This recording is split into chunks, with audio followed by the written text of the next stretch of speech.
Quoi? T'as une assurance santé? Est-ce qu'il y a un hôpital près d'ici? Est-ce qu'on en a? Eh oh, ferme-la et bats-toi, Guillaume. Mais y'a rien qui t'oblige à prendre une raclée devant tes potes. Devant mes potes? Ils vont pas se contenter de regarder. C'est pas juste si vous êtes à plusieurs. Lui, c'est Elwood Dalton, le légendaire combattant de l'UFC. Il y a quelques années, lors d'un combat, la tragédie frappe. Dalton perd complètement le contrôle de ses émotions et porte un coup fatal qui coûte la vie à son ami. Incapable de se pardonner, Dalton se retire des combats professionnels. Lorsque la faim le tenaille, il se traîne sur les rings de combats clandestins pour gagner juste de quoi survivre.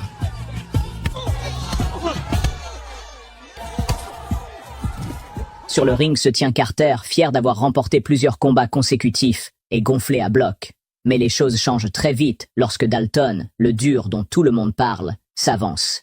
Dès qu'il enlève son sweat à capuche, on peut presque voir la confiance de Carter d'étaler. Allons! Carter est suffisamment intelligent pour savoir qu'il est dépassé. Il abandonne le combat. Tout l'argent revient à Dalton. Cependant, une racaille vénarde d'avoir perdu son pari n'est pas d'accord. Il décide de poignarder Dalton. Mauvaise idée. Dalton réagit à peine tandis que le voyou s'enfuit. Pendant qu'il soigne ses blessures, Frankie, une femme qui a reconnu Dalton, entre en scène et lui parle de son bar, envahi par les fauteurs de troubles. La police n'étant pas d'un grand secours, elle propose à Dalton un emploi de videur en chef, avec un joli salaire de 5 000 $ par semaine, soit 20 000 $ par mois. Dalton lui recommande Carter. J'ai pas de dispo en ce moment. Désolé. Mais Frankie persiste et lui laisse son numéro, laissant l'offre en suspens. Dalton n'a pas de téléphone, pas de maison, et sa voiture semble avoir connu des jours meilleurs. Il en a assez de la vie. Et pendant un instant, il pense à abandonner complètement. Mais au moment où il change d'avis, sa voiture ne démarre pas et un train la percute de plein fouet. Dalton s'en sort, à peine blessé. Peut-être que l'offre d'emploi de Frankie vaut la peine d'être considérée après tout. Il arrive dans sa nouvelle ville et y rencontre Charlie, une jeune fille qui tient une librairie. Elle et son père lui indiquent le chemin du bar. Dalton arrive enfin au bar, qui s'appelle curieusement The Roadhouse. Dès qu'il entre, Billy, le serveur, le reconnaît immédiatement. Elwood Dalton. Je suis fan. L'endroit est calme pour l'instant, et Dalton mentionne même à quel point il se sent en paix. Laura, la serveuse, se contente de rire, sachant que ce calme ne durera pas longtemps. En effet, ce soir-là, une bagarre éclate. Les gens jettent des bouteilles et des verres partout, et même le groupe de musique s'en mêle. Mais Dalton, lui reste en dehors de tout ça. Soudain, un gang de motards débarque. Ah, mon ami, ça sent le bourbier. Laura sait que les choses vont empirer. Ils commencent à saccager l'endroit sans se soucier de quoi que ce soit. C'est alors que Dalton intervient. De quoi tu te mêles, toi, monsieur Smiley? Monsieur Smiley. Tu fais ce sourire idiot depuis que je suis rentré. T'es heureux de vivre? Il sort calmement du bar et s'attaque à leur moto, ce qui attire leur attention. Dehors, il leur propose de partir pacifiquement. Y'a rien qui t'oblige à prendre une raclée devant tes potes. Devant mes potes? Juste. Oh, je viens de te gifler, ça va aller. L'un après l'autre, Dalton esquive facilement leurs coups de poing et les met tous à terre, sans même transpirer. Après la bagarre, Dalton emprunte la voiture de Frankie et conduit lui-même les motards à l'hôpital. Une infirmière nommée Ellie traite Dalton de fauteur de troubles pour avoir amené les motards blessés. Elle remarque ensuite qu'il saigne et lui propose de le rafistoler. Elle lui demande s'il lui arrive de gagner ses combats. Et Dalton, avec son calme, répond simplement. Dans un combat, y a jamais de gagnant. Pendant que Dalton s'en va, d'autres durs à cuire sont déjà en train de le jauger. De retour au Roadhouse, Frankie lui remet sa paye de la semaine et le laisse s'installer dans son bateau. Elle plaisante sur le crocodile qui traîne dans les parages et l'avertit de faire attention. Cette nuit-là, Dalton fait un rêve difficile sur son dernier combat à l'UFC. Laura le réveille et lui apporte son petit déjeuner. Elle lui raconte que le bar a connu beaucoup de videurs et qu'elle espère que les choses seront différentes avec lui. Plus tard, Dalton se rend à la librairie de Charlie pour utiliser leur ordinateur. Mais même ici, les gens parlent déjà de son affrontement avec le gang de motards. Alors qu'il navigue, le chaos éclate dans un magasin voisin lorsque des motards commencent à semer la zizanie. Charlie s'empare d'une batte et intervient, prête à les affronter. Les motards se moquent d'elle, mais lorsque Dalton sort, ils se souviennent rapidement à qui ils ont affaire et reculent. Pendant ce temps, sur un bateau, Brandt, le chef des motards, se fait raser alors que le bateau tangue sur les vagues. Il est agacé par l'incompétence de ses hommes. Il a engagé les motards pour effrayer les gens et les éloigner des commerces locaux. Mais la présence de Dalton rend la tâche difficile. De retour au Roadhouse, Alors qu'il aide un homme ivre à sortir du bar en toute sécurité, Dalton aperçoit le gang de motards à l'extérieur. Cette nuit-là, Dalton est hanté par de nouveaux cauchemars de sa carrière à l'UFC. À l'époque, il n'avait pas peur de donner des coups de poing ou d'insulter qui que ce soit. Aujourd'hui, il est beaucoup plus prudent. Le lendemain matin, au Roadhouse, Dalton croise à nouveau Ellie. Il ne peut s'empêcher de se demander pourquoi tout le monde ici semble si agressif. Dalton et Ellie commencent à flirter, dépassant le stade d'amis. Je vous laisse à votre délicieuse soupe de coq. Après une nouvelle semaine de travail, Dalton perçoit son salaire et sort pour aller à son bateau. En chemin, il sent une voiture s'approcher de lui. Soudain, la voiture accélère et manque de le percuter.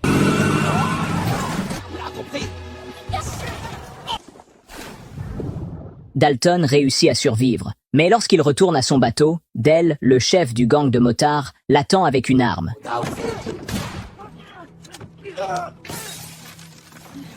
Dalton tente de calmer le jeu, mais Frankie avait raison sur les crocodiles. Le grand crocodile se présente et, disons-le, Dell devient le dîner. Le lendemain matin, la police est à la recherche du corps de Dell. Mais un habitant de la région fait remarquer que les crocodiles aiment cacher leur nourriture et qu'ils n'auront donc pas beaucoup de chance. À la librairie, Charlie montre à Dalton une carte du Roadhouse, mais quelque chose ne lui plaît pas. Alors qu'il sort, un homme le menace et insiste que Dalton monte dans la voiture afin de rencontrer son patron, Brandt. Quoi pas? Hé, attends, stop! Bah, j'ai juste à te briser l'index et le majeur et ton arme devient inutile. Tu vois, je te l'avais bien dit, ça fait mal. T'es pas pianiste ou un truc comme ça, au moins. Dis à ton boss que s'il a des choses à me dire, il peut me voir au Roadhouse. J'y travaille tous les soirs. De retour au bar, Dalton demande à Frankie pourquoi Dell et sa bande s'intéressent tant à l'endroit. Frankie répond que ce n'est probablement qu'une question de territoire. Pendant ce temps, l'homme aux doigts cassés revient vers Brandt, admettant qu'il n'a pas réussi à faire venir Dalton. La frustration de Brandt grandit. Ses grands projets s'effondrent. Tout cela à cause d'un videur maigrichon. Alors qu'il est sur le point d'exploser, le père de Brandt l'appelle depuis la prison. Au lieu de répondre, Brandt jette le téléphone par-dessus bord et demande au type aux doigts cassés d'aller le repêcher. Ensuite, voici Knox. Après avoir passé une soirée endiablée, il reçoit un appel du père de Brandt qui lui dit de réparer ses dégâts. Knox est prêt à intervenir et part sur le champ. Alors, c'est quoi le souci? Ailleurs, Ellie surprend Dalton avec le bateau de son ex-petite amie et l'emmène faire un tour à son endroit préféré au milieu de la mer. Au cours de leur conversation, Dalton évoque ses problèmes avec un certain Brandt. Ellie lui révèle alors que la famille de Brandt est richissime et qu'elle possède une grande partie des terres de la région. Ellie commence à interroger Dalton sur sa vie privée, ce qui le met mal à l'aise. Finalement, Dalton s'ouvre un peu plus à elle et ils partagent un moment d'intimité. Pendant ce temps, Knox arrive enfin en ville. Et t'es qui, toi? Il dit au gang qu'il n'y a pas assez de sandwich pour lui, car apparemment il est un gros mangeur. Lorsque Brandt revient, Excusez-moi, vous êtes qui? De mon père. Et c'est quoi ce message? Ton daron m'a dit que t'avais merdé grave. Bon, il est où ce connard de videur? Ok. Brandt convainc Knox de lui donner une dernière chance de s'occuper de Dalton. Plus tard, Ellie dépose Dalton chez lui, mais des policiers l'attendent pour l'interroger sur l'incident avec Dell. Au poste de police, le shérif avertit Dalton qu'il doit quitter la ville sous peine d'avoir de sérieux ennuis. Mon ami. Vous ne voulez pas être mon ami. Sors de la voiture!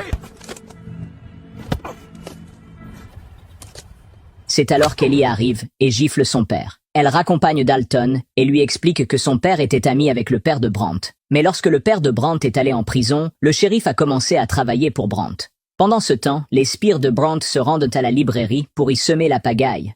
Lorsque Dalton revient pour son service de nuit au Roadhouse, Brandt se présente enfin pour une discussion en tête-à-tête. Il sait que Dalton ne peut pas être intimidé ou acheté. Il a même trouvé sur YouTube le fameux combat de Dalton, où il frappe son adversaire à mort. Arrange-toi pour que ce soit le plus douloureux possible. Tu peux tout détruire. Je sens que je vais m'éclater! Knox annonce que le Roadhouse est désormais son territoire et commence à saccager l'endroit. Il va même jusqu'à arracher une femme à son mec. Billy et Reef remarquent le chaos et tentent d'arrêter Knox, mais ce dernier assomme Billy, puis met Reef à terre sans difficulté, avec 2 videurs hors d'état de nuire. Une véritable bagarre de bar éclate. Quoi? Tu sais que j'ai été envoyé spécialement ici, rien que pour toi. J'ai un petit conseil pour toi. Laisse jamais quelqu'un t'approcher d'aussi près. Les 2 hommes s'affrontent, Knox ayant le dessus grâce à sa force et au soutien de son gang.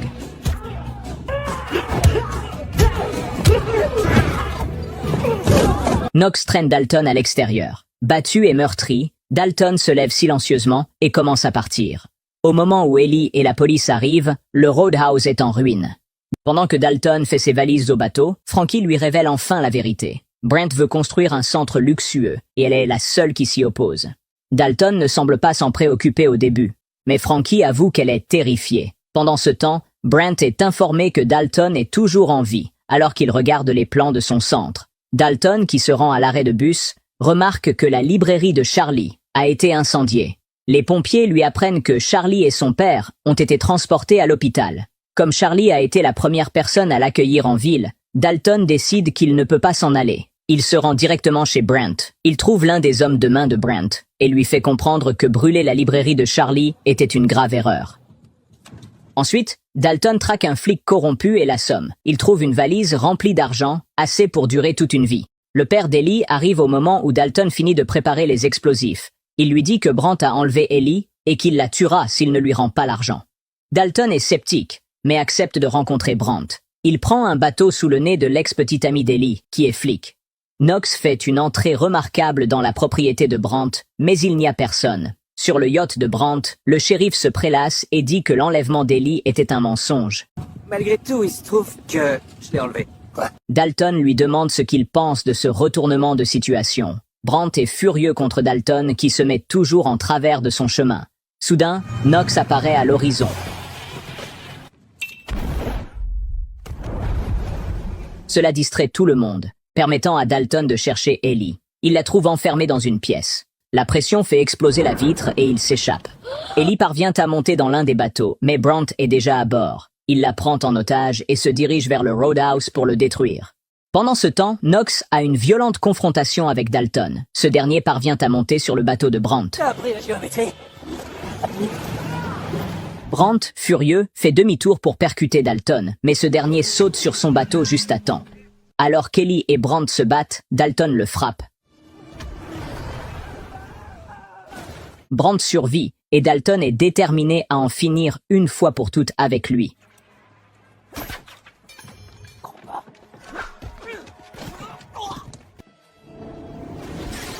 Knox arrive pour un nouveau round, et cette fois, le combat est équitable. Dalton se bat avec acharnement, mais Knox continue à donner des coups de poing de zinzin. Le combat est intense, je peux vous le dire.